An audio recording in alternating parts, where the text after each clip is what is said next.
নমস্কার বন্ধুরা, বারুইপুরে যে নৃশংস ঘটনাটি ঘটেছে তার যতই নিন্দা করি সেটা কমই হবে। যেভাবে একটি বাচ্চা মেয়েকে 12 বছরের বাচ্চা মেয়েকে যে নৃশংসতার সাথে ধর্ষণ করে খুন করা হলো, তারপর জ্যান্ত তাকে ডুবিয়ে দেওয়া হলো জলের মধ্যে, সেই ঘটনা কোনোভাবে সমর্থন করা তো যায় না। তার যতই নিন্দা করি সেটা কমই হয়। কিন্তু তা সত্ত্বেও আমরা দেখতে পাচ্ছি এই ঘটনার পর সেটাকে সাহায্য নিয়ে কিছু মানুষ এখানে সাম্প্রদায়িক দাঙ্গা লাগানোর চেষ্টা করছে।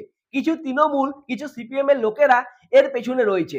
তো এইভাবে যারা এইরকম সাম্প্রদায়িক দাঙ্গা লাগানোর চেষ্টা করছে, যারা বিজেপি, আরএসএস পুরো হিন্দু সম্প্রদায়কে কুলুষিত করার চেষ্টা করছে, তাদের নিয়ে তো একটা ভিডিও করতেই হয়। তাই হচ্ছে আজকের এই ভিডিওটা। দেখুন, এই ভিডিওর মধ্যে আমি সমস্ত বিষয়টা আপনাদের সামনে নিয়ে আসবো।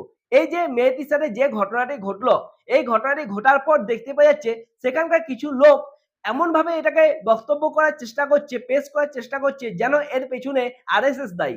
তারা কি বলছেন একবারটি আপনারা শুনুন। এখানে আরএসএস যেমন মানুষদেরকে বোঝাচ্ছে যে মুসলিম মহিলাদের ধরে ধরে ধর্ষণ করো, এ খুলে পুরো বলছে, সেই হিসাবে ওদের মগজ ধোলাই করে এমনই আতঙ্কে ফেলে দিচ্ছে। এখানে শত্রুতার কোনো বিষয় নেই, এখানে সাম্প্রদায়িক দাঙ্গা হচ্ছে। আপনার নাম কি? আমির হোসেন। আচ্ছা, বলছি আসামিদের কারোর নাম জানেন কি আপনারা? না, আসামির কারণ নাম জানি না। আর কজন এর মধ্যে দোষারোপ সেটা পুলিশ ভালো করে বলতে পারবে, আমরা কি করে বলতে পারবো? শুনলেন তো আপনারা কি বলছে এই ব্যক্তি, যে আসামির আমরা কোনো নাম জানি না। তা সত্ত্বেও এরা কিন্তু পুরোপুরি হিন্দু সম্প্রদায়কে দায়ী করছেন এবং তার সাথে সাথে আরএসএস কে দায়ী করছে। যে আরএসএস শুধুমাত্র সেবা করার জন্য নিয়োজিত, সে আরএসএস কে এই সমস্ত ঘটনার জন্য কুলুষিত করা হচ্ছে। আর হিন্দু সম্প্রদায়ের কয়েকটি ব্যক্তি এই ঘটনাটি ঘটিয়েছে, তাদেরকে কোনোভাবে ক্ষমা করা যায় না। তাদেরকে ক্যাপিটাল পানিশমেন্ট দেওয়া দরকার, তাদেরকে সর্বোচ্চ সাজা দেওয়া দরকার। কিন্তু এর জন্য পুরো সম্প্রদায়কে তো দোষী করা যায় না। এরা কিন্তু সেটা করার চেষ্টা করছে। তার সাথে সাথে আরেকটা ভিডিও আমি দেখলাম, সেখানে একজন সিপিএম নেতা লায়েক আলী, তিনি আবার এর পেছনে বিজেপির যোগ দেখতে পাচ্ছেন। তিনি বলছেন যে এর পেছনে বিজেপি জড়িত। বিজেপি সমর্থক তারা হচ্ছে কি তুলে নিয়ে গিয়ে রেপ করেছে, করে হত্যা করেছে, খুন করেছে নাবালিকাকে। এরকম করে এরা চাইছে যাতে সাম্প্রদায়িক দাঙ্গা হয় এবং শুভেন্দুর যে সরকারটি এই নতুন গড়ে উঠেছে সেটাকে বিব্রত করা যায়, সেটাকে ফেলে দেওয়া যায়, সেই রকম একটা এরা চেষ্টা চালাচ্ছে। এই কথা আমি এত জোর দিয়ে এই জন্যই বলতে পারছি, তার কারণ হচ্ছে যে ব্যক্তির উপর এরা দোষারোপ করছিল, শান্তনু মণ্ডল, একজন বিজেপির কর্মী, সেই ব্যক্তি নিজে স্বীকার করছেন যে ইনি কোনো এই যে যারা অভিযোগকারী আছে তাদেরকে ছাড়িয়ে নিয়ে যায়নি, উল্টো তারা পুলিশের হাতে তুলে দিচ্ছে। কারণ সাধারণ মানুষ যদি উত্তেজিত হয়ে এদিকে মব লিঞ্চিং করে মেরে ফেলে, তাহলে তো যে যারা দোষী, আসল দোষী, তারা তো সামনে আসবে না। ইনি উল্টে আইনকে সাহায্য করছে, পুলিশকে সাহায্য করছে, কিন্তু এনার উপরে সারা দোষ চাপিয়ে দেওয়া হলো। আজকে একটা আসামিকে প্রথমে জেরা করার জন্য ধরা হয়েছিল। জিজ্ঞাসাবাদ করার পরে অনেক তৎপরতার সঙ্গে ওকে নিয়ে পরে এসেছিলাম। পরে এসে খুব মর্মান্তিক ঘটনা, বাচ্চাটাকে নৃশংসভাবে রেপ করে মারা করেছে। লাস্টে গিয়ে আমরা পেয়েছি, বাড়ির লোক ক্ষিপ্ত হয়ে ওকে মেরে ফেলতে চাইছিল, পালিয়েছে ওখান থেকে। এই অবস্থা দেখুন, ফের ওকে ধরেছি। তো এইরকম সমাজের কীট পতঙ্গগুলোকে কি করা উচিত আপনি দেখুন। একটা মাত্র 12 বছর বয়সের মেয়ে, আপনি ভেবে দেখুন একবার যে এই জানোয়ারগুলোর কি করা উচিত। জেনারেল সেক্রেটারি শান্তনু মণ্ডল, গতকাল রাত্রে থেকে আমাদের ধবধবি 1 নম্বর অঞ্চলের একটি বাচ্চা মিসিং হয় এবং মিসিং হওয়ার পরে আমরা থানাতে এসে একটি মিসিং ডায়েরি করি। মিসিং ডায়েরি করার পর তারপর থেকে আমরা খোঁজ করছিলাম। একটা সিসিটিভি ক্যামেরার মধ্যে একজনকে পাওয়া যায় এবং সেই সিসিটিভি ক্যামেরা থেকে আমরা ওকে ওখান থেকে নিয়ে আসার পর আমরা দেখি যে এই ব্যক্তি অভিযুক্ত বাচ্চাটাকে নিয়ে যায়। তারপর ওকে বাড়ি থেকে আটক করে নিয়ে যাওয়ার পর যখন আমরা ক্যাম্পে নিয়ে বসাই, ক্যাম্পে নিয়ে বসার পর তখন রাত্রেবেলা আমরা ওকে ক্যাম্পে নিয়ে বসার পর আমরা সকালে যখন ওকে জিজ্ঞাসাবাদ করি, ও বলতে চায় না। প্রেশার করার পর, পুলিশ প্রেশার করার পর ও তখন বলে যে আমি বাচ্চাটাকে যেখানে ছেড়ে এসেছিলাম আমি সেখানে নিয়ে যাব এবং তারপরে ওখানে নিয়ে যাওয়া হয়। নিয়ে যাওয়ার পর দেখা যায় যে বাচ্চাটাকে ওরা 4 জন মিলে, ও স্বীকারোক্তি দিয়েছে, 4 জন মিলে ও বাচ্চাটাকে খুন করে এবং দুষ্কর্ম করে। অতি কষ্টের সঙ্গে আমি ওকে ধরেছি, ও পালিয়ে গেছিল এবং ও যে বাচ্চাটাকে মেরে ফেলা হয়েছে, সেই বাচ্চাটার ফ্যামিলি স্বাভাবিক অর্থে আপনারা বুঝতে পারছেন আমার নিজের হাল কালকে রাত থেকে এখনো পর্যন্ত জেগে আছি এবং ওকে অনেক কষ্ট করে ওকে ধরা হয়েছে। পাবলিক খেপে গেছিল, ওকে হয়তো মেরেই ফেলতো। প্রশাসনের উপর বিশ্বাস রাখি বলে আমি নিজেও একটা প্রশাসনের অঙ্গর মধ্যে পড়ি, যেহেতু একটা রাজনৈতিকের মধ্যে আছি, তাই হচ্ছে আমি থানাতে আমি আজকে দিতে বাধ্য হলাম এবং দিয়ে গেলাম। এই শান্তনু মণ্ডল সারা রাত জেগে দিন জেগে এই যারা দোষী তাদেরকে খুঁজে বের করেছে। এই মেয়েটিকে যেখানে ফেলা হয়েছিল সেই জায়গাটি খুঁজে বের করেছে সিসিটিভি ফুটেজ দেখে। এরা এত সাহায্য করেছে, তারপরও এই সিপিএম এর এই লোকেরা সাম্প্রদায়িক দাঙ্গা লাগানোর জন্য এর পেছনে বিজেপি বা আরএসএস বা হিন্দু সম্প্রদায়ের লোকেদের দোষ দেখতে পাচ্ছেন। দেখুন, আমি এই কথাটাতে জোর দিয়ে বলতে পারতাম না যে এই শান্তনু মণ্ডল দোষী কি দোষী নয় সেটা তো পুলিশ বার করবে, কিন্তু এই যে মেয়েটির সাথে ঘটনাটি ঘটলো তার কাকু নিজে বলছেন যে এর পেছনে কোনো বিজেপি বা কোনো হিন্দু সম্প্রদায় বা আরএসএস এর কোনো যোগ নেই। শুনুন আপনারা। মুখ্যমন্ত্রী নিজে আমাদের আশ্বাস করেছেন যে ন্যায্য বিচার দেব। প্রথম দিকে পুলিশ হয়তো কিছুটা নিজেদের নেগলিজেন্সি ব্যবহার করেছে, কিন্তু পরবর্তী পর্যায়ে পুলিশ আমাদের পূর্ণ সাপোর্ট দিয়েছে। এমনকি আইজি সাহেব নিজে আমাদের এখানে এসেছিলেন। এই ব্যাপারটা দলমত নির্বিশেষে এবং ধর্মের কোনো না দিয়ে খুঁজি করেছে। সারা রাত যারা জেগেছে, না হলে 100 লোক ছেলে ছিল, তার মধ্যে একটা বড় অঙ্কের সংখ্যা ছিল কিন্তু হিন্দু সম্প্রদায়ের সংখ্যা, আমাদের হিন্দু ভাই বোনেরা। এই জিনিসটা নিয়ে কেউ কেউ দেখছি আমরা মিডিয়া, কোনো মিডিয়া লিখছে যে আরএসএস হিন্দু ছেলেরা এগুলো করেছে। আমরা কিন্তু এটা পক্ষপাতিত্ব নয়, আমরা পরিবারের পক্ষ থেকে পক্ষপাতিত্ব নয়। বাইরে থেকে কোথায় কার কেউ বক্তব্য রাখছে আমরা শুনছি না, কিন্তু আমরা ঘরের মধ্যে থেকেই আমরা পরিবারের লোক হিসেবে বক্তব্য রাখছি। দেখছেন তো, কথা বলতে পারছি না, সারা রাত জেগেছি, কালকে সারাদিন ভিজতে হয়েছে আমাদের।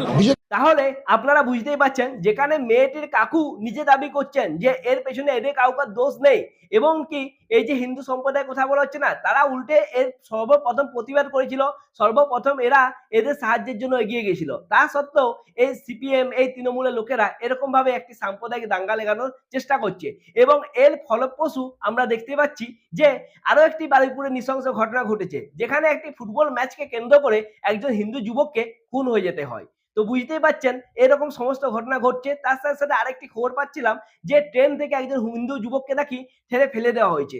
তো এই সমস্ত সাম্প্রদায়িক দাঙ্গা লাগানোর পেছনে যদি কেউ দোষী হয়, তাহলে এই তৃণমূল, এই সিপিএম এর লোকেরা, এরাই হচ্ছে আসল দোষী। এরপর আরো একটি ঘটনা আমি আপনাদের সাথে তুলে ধরতে চাই।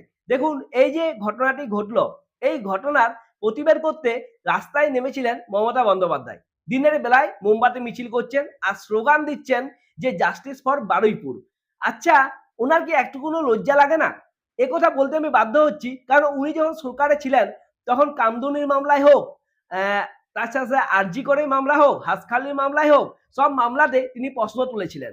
পুলিশ প্রশাসনের উপর প্রশ্ন উঠেছিল, তদন্তের গতি প্রকৃতি নিয়ে প্রশ্ন উঠেছিল। এই যে আরজি করে যে মেয়েটির সাথে ঘটনা ঘটেছিল তাকে রাতারাতি পুড়িয়ে ফেলা হয়েছিল, তখন কিন্তু মুখ্যমন্ত্রী একটা রাস্তাতেও নামেননি, প্রতিবাদও করেননি। প্রাক্তন মুখ্যমন্ত্রীর কথা বলছি। আর এখন তিনি প্রতিবাদ করছেন, রাস্তায় নামছেন। এই জন্য এই কথাটা আমি বিশেষ করে বলছি যে ওনার কি একটু কোনো লজ্জা লাগে না? যখন উনি সরকারে ছিলেন তখন তিনি এই সমস্ত ঘটনার ব্যাখ্যা দিচ্ছিলেন, আর এখন বিরোধী দলে আছে বলে তিনি প্রতিবাদ করছেন। আপনারাই বলুন, এটা কতটা হাস্যকর ব্যাপার, কতটা বড় এটা একটা নাটকীয় পরিণতি হলো। কারণ যে মুখ্যমন্ত্রী, যে প্রাক্তন মুখ্যমন্ত্রী প্রথমে চাইছিলেন যে এই সমস্ত ঘটনার ঠিকমতো তদন্ত যেন না হয়, সেই মুখ্যমন্ত্রী এখন আবার এরকম একটা ঘটনার প্রতিবাদ জানাচ্ছেন।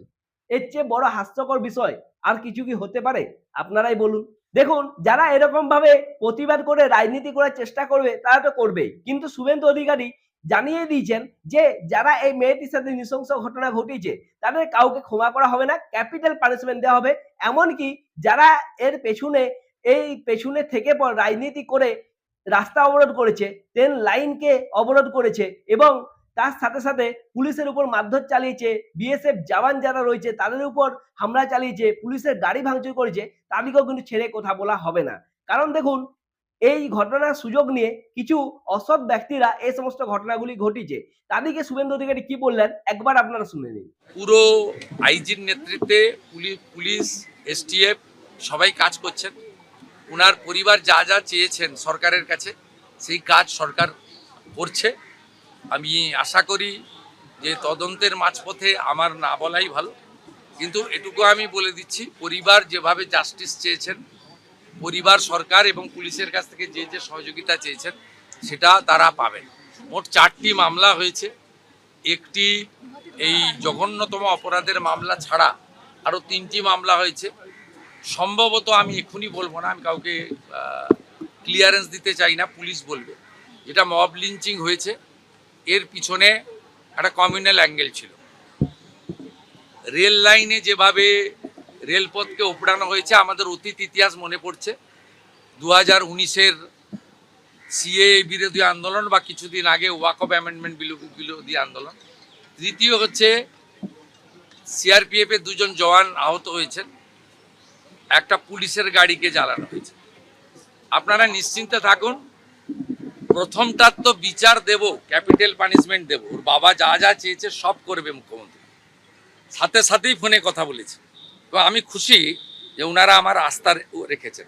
বাকি 3টে বিষয় যারা যুক্ত, যারা অতৃপ্ত আত্মা, ভোটে হেরে যারা ঘরে ঢুকে গেছিলেন, এখনো ঢুকে আছেন, এই তিনজন মিলে এই যে 3টে কাণ্ড করেছে না, এদেরকেও কিন্তু ভুগতে হবে। এমন ভোগাবো বুঝতে পারবে। হ্যাঁ, অবশ্যই এদের উপর স্টেপ নেওয়া অবশ্যই দরকার, কারণ এরা ভেবেছে যে এরকম ঘটনার সুযোগ নিয়ে ঘটনাটাকে এমন পর্যায়ে পৌঁছে দেবো তার ফলে এই বিজেপি সরকার থেকে যাতে ফেলে দেওয়া যায়। দেখুন, একজন মেয়ে খুন হলো নৃশংসভাবে, তার বিচার এরা চায় না, আসলে এরা রাজনীতি করতে চায় এবং এই সমস্ত মানুষদের উপর স্টেপ নেওয়া অবশ্যই প্রয়োজন। আর শুভেন্দু সরকার সেটা কিন্তু অবশ্যই করে দেখাবে বলে আমাদের মনে হয়। আর আপনাদের এই পুরো ভিডিওটা দেখে কি মনে হয় অবশ্যই কমেন্ট করে জানান। ভিডিওটা যদি ভালো লাগে ভিডিওটা লাইক করুন, শেয়ার করুন, চ্যানেলটা সাবস্ক্রাইব করে দিন। ছোট্ট চ্যানেলটিকে একটু সাপোর্ট করুন, একটুকু সাবস্ক্রাইব করে দিন। দেখা হবে নেক্সট ভিডিওতে, ততক্ষণের জন্য নমস্কার।